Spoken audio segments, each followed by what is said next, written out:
ഇനി ഒന്ന് ചിന്തിച്ചു നോക്കൂ. നമ്മുടെ പഴയ തലമുറയിൽ അധികം വിദ്യാഭ്യാസമില്ല. നമ്മുടെ കർഷകർക്ക് ഇന്നത്തെ പോലെയുള്ള വിദ്യാഭ്യാസമില്ല. അവർ റിസർച്ചൊന്നും ചെയ്തില്ല. അവരത് ലാബിൽ കൊടുത്തോ ടെസ്റ്റ് ചെയ്തോ ഒന്നും നമ്മുടെ കാർഷിക വിളകൾ പരിശോധിച്ചിട്ടല്ല അന്ന് ആഹാരമായിട്ട് ഉപയോഗിച്ചു. അവരുടെ അനുഭവ സമ്പത്തും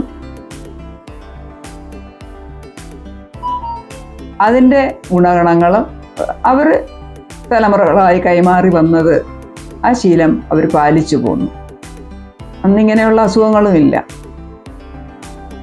അപ്പോൾ ഈ റിസർച്ചോ കാര്യങ്ങളോ ഒന്നുമില്ലാതെ തന്നെ നമ്മുടെ അച്ഛനപ്പന്മാർ കഴിച്ചിരുന്ന കാർഷിക വിളകൾ, ആഹാര സാധനങ്ങൾ, നാം കൃഷി ചെയ്തുണ്ടാക്കുന്ന നമ്മുടെ തനത് വിളകൾ പിൽക്കാലത്ത് നമുക്കൊരു സ്ഥിര വരുമാനവും ഒരു സ്ഥിര ജോലിയും ഒക്കെ ആയിട്ട് നമ്മൾ നാട് വിടുമ്പോൾ, അല്ലെങ്കിൽ നാട്ടിലുണ്ടെങ്കിൽ നമുക്ക് അതിനുകൂടി, അതായത് കാർഷിക വൃത്തിക്ക് കൂടിയുള്ള സമയമില്ലാത്തതിനാൽ നമ്മൾ പലതും എളുപ്പ വഴിയിൽ, കുറുക്കു വഴിയിൽ ആഹാരം സ്വീകരിച്ച് മോഡേൺ ഫുഡുകളിലേക്ക് നീങ്ങി, മോഡേൺ അസുഖത്തിലേക്ക് നീങ്ങി നമ്മുടെ തലമുറ ഇന്ന് കഴിഞ്ഞുകൂടുന്നു. പണ്ടും അസുഖങ്ങൾ ഉണ്ടാകാം, കണ്ടുപിടിക്കാഞ്ഞതായിരിക്കും, എന്നാലും ഇത്ര സർവ്വസാധാരണമായിരുന്നില്ല. ഒരു റിസർച്ചുമില്ലാതെ അന്ന് ആഹാര സാധനങ്ങൾ നല്ലതേത്, ഉപയോഗമുള്ളതേത്, എനർജി ഉള്ളതേത്, കലോറി ഉള്ളതേത് എന്ന് കണക്കാക്കി അന്നത്തെ ജനത കഴിച്ചിരുന്നു.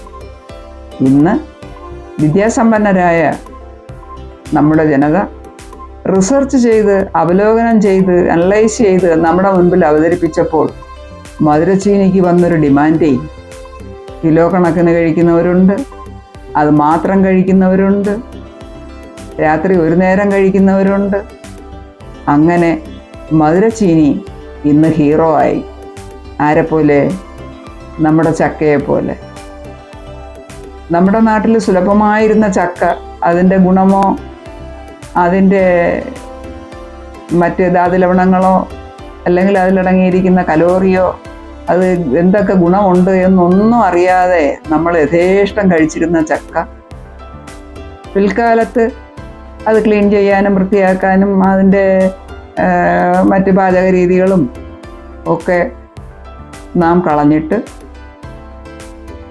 ഈ മധുരച്ചീനിയുടെ അല്ലെങ്കിൽ കാർഷിക വിളകളുടെ കാര്യം പറഞ്ഞതുപോലെ തന്നെ ചക്കയെ നമ്മൾ ഉപേക്ഷിച്ചു. പക്ഷേ ഇന്ന് ചക്കയും ഇതുപോലെ 100